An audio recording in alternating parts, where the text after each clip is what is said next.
उत्तर भारतातील पवित्र काशी क्षेत्र, गंगेचा विस्तीर्ण पात्र, काठावरची मंदिरे आणि वातावरणात घुमणारा हर हर महादेवचा जयघोष. अशा पवित्र वातावरणात पैठणचे शांतीब्रह्म संत एकनाथ महाराज आपल्या शिष्यांसह वास्तव्यास होते. महाराजांच्या चेहऱ्यावर एक विलक्षण तेज होते. एके दिवशी पहाटेच्या ब्राह्ममुहूर्तावर गंगेत स्नान केल्यानंतर महाराजांच्या मनात विचार आला, या गंगेचे पवित्र जल दक्षिण भारताच्या टोकावर असलेल्या रामेश्वरमच्या ज्योतिर्लिंगाला अर्पण करावे. हा संकल्प सोपा नव्हता.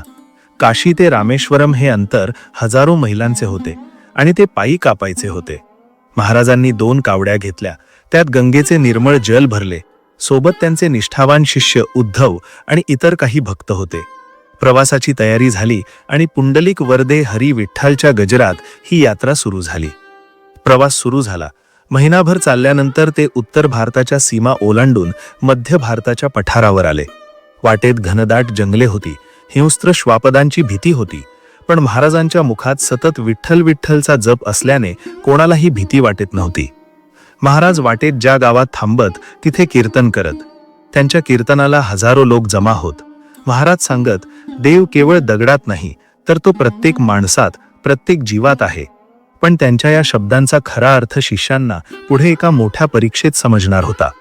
महिने उलटले. आता ते दक्षिण भारताच्या जवळ पोहोचले होते. ऋतू बदलला होता. कडक उन्हाळा सुरू झाला होता. सूर्य जणू आग ओकत होता. दुपारच्या वेळी जमीन इतकी तापायची की पायांतून वाफा निघत. झाडांची सावलीही उन्हाने करपून गेली होती. शिष्यांची अवस्था बिकट झाली होती. घसा कोरडा पडला होता. गाठीशी थोडेच पाणी उरले होते. उद्धव महाराजांना म्हणाले, महाराज, अजून किती अंतर उरले आहे? आता पाऊल पुढे पडत नाहीये. महाराज शांतपणे म्हणाले, उद्धवा, थोडा संयम ठेव. रामेश्वर आता जवळच आहे. आपण जे गंगाजल आणले आहे ते महादेवाला अर्पण केल्यावर सर्व थकवा दूर होईल. रामेश्वरचे नाव ऐकताच शिष्यांच्या अंगात नवे चैतन्य आले. एका निर्जन वाळवंटी भागातून जात असताना अचानक महाराजांना लांबून काहीतरी तडफडताना दिसले. जवळ जाऊन पाहिले तर एक हृदयद्रावक दृश्य समोर होते. एक गाढव भर दुपारी तहानेने व्याकुळ होऊन जमिनीवर पडले होते. त्याची मान वाकडी झाली होती, डोळे पांढरे झाले होते आणि तोंडातून फेसाळ लाळ येत होती. ते आपला पाय जमिनीत जोरात आपटत होते. जणू काही यमराजच त्याच्या समोर उभे होते. त्या मुक्या प्राण्याचा तो मूक आक्रोश पाहून एकनाथांचे हृदय पिळवटून निघाले. महाराजांच्या डोळ्यात पाणी आले. त्यांनी आपल्या खांद्यावरून गंगाजलाची कावड खाली उतरवली. हे पाहून उद्धव ओरडला, महाराज, हे काय करताय? हे गंगाजल रामेश्वरच्या शिवलिंगासाठी आहे. आपण हजारो मैल हे वाहून आणले आहे.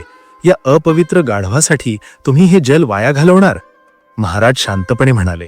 यावर एकनाथ महाराज शांतपणे हसले आणि म्हणाले, मुलांनो, देव केवळ दगडात नसतो तर तो या सृष्टीतील प्रत्येक कणाकणात आणि प्रत्येक जीवात वसलेला आहे. या तहानलेल्या गाढवाच्या रूपात मला साक्षात परमेश्वर दिसला. एका तडफडणाऱ्या जीवाला वाचवणे हीच खरी रामेश्वराची भक्ती आहे. महाराजांनी त्या गाढवाचे डोके आपल्या मांडीवर घेतले आणि कावडीतून हळूहळू गंगाजल त्याच्या मुखात सोडू लागले. थेंब थेंब पाणी कंठात उतरताच त्या गाढवाच्या अंगात जीव आला. त्याने आपले डोळे उघडले आणि कृतज्ञतेने महाराजांकडे पाहिले. ते गाढव उभे राहिले आणि आनंदाने चालू लागले. महाराजांचे हे कृत्य पाहून शिष्यांना आपली चूक उमजली. त्यांची मने कृतज्ञतेने भरून आली. सर्व प्राणीमात्रांवर दया करणे आणि संकटात असलेल्यांना मदत करणे हीच खरी ईश्वर भक्ती आहे. मित्रांनो, कथा आवडली असेल तर नक्की विकी कथा चॅनलला लाईक, शेअर आणि सबस्क्राईब करायला विसरू नका. धन्यवाद.